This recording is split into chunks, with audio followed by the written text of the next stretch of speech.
Bonjour à tous, avant de retrouver Instant Nature présenté par Alexis Durand, voici un court point sur l'actualité de ce mercredi 13 mai.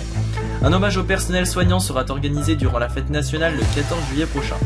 C'est ce qu'a annoncé la porte-parole du gouvernement, Sibaït Ndiaye, à l'issue du Conseil des ministres post-déconfinement. Elle a également annoncé que les parcs et jardins ne rouvriront pas dans la capitale comme le demandait le maire de Paris, Anne Hidalgo, comme c'est une zone rouge. Le déconfinement qui a commencé ce lundi 11 mai, la situation dans les transports est relativement maîtrisée.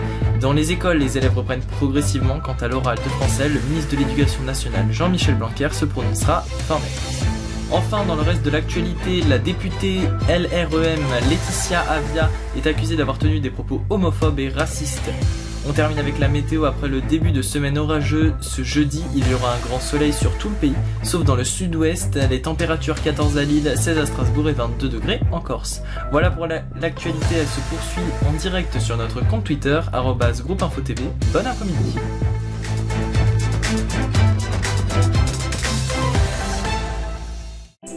Mesdames et messieurs, bonjour, bienvenue dans ce 22e numéro d'Instant Nature. Aujourd'hui, c'est du dragon de Komodo dont nous allons parler. Bienvenue.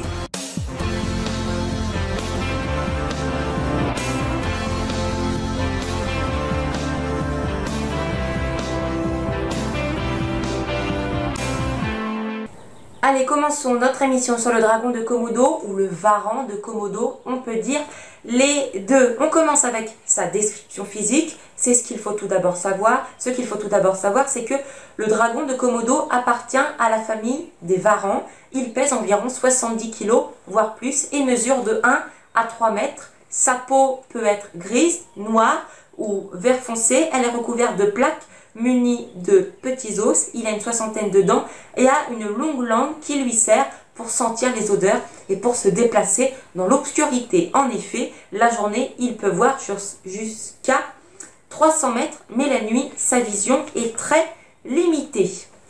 On va maintenant voir son lieu de vie. Le dragon de Komodo n'est présent que sur certaines îles d'Indonésie, en l'occurrence sur l'île Flores, Gili d'Assami, Gili Montagne et sur l'île de Komodo. Il vit dans des milieux chauds et secs, comme par exemple les savanes. On peut tout de même l'admirer dans quelques zoos, comme par exemple à Washington. C'est un petit peu loin, je suis d'accord avec vous. Sinon, il y a le zoo de Londres, qui est beaucoup moins loin de la France. Le dragon de Komodo est carnivore et se nourrit principalement de corps d'animaux, même s'il lui arrive de chasser des invertébrés, des oiseaux et des mammifères tels que les chèvres, les sangliers et les buffles. En fonction de la taille de sa proie, il l'attaque en mordant ou en lui brisant sa colonne vertébrale. Une fois qu'il a réussi à mordre sa proie, il infecte avec son venin mortel.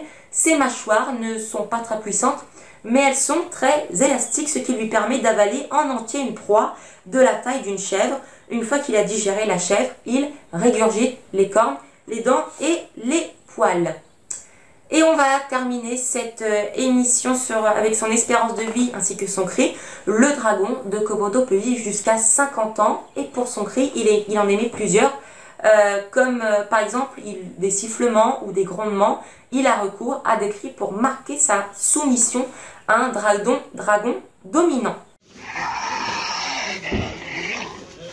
Voilà, c'est la fin de ce 22e numéro d'Instant Nature. Merci de l'avoir suivi. Prochain rendez-vous sur Info TV, c'est samedi à 17 h pour la semaine de l'info. D'ici là, vous pouvez retrouver toute l'actualité sur notre compte Twitter et sur notre compte Instagram @groupeinfotv. Très belle fin de semaine à vous et à dans 15 jours.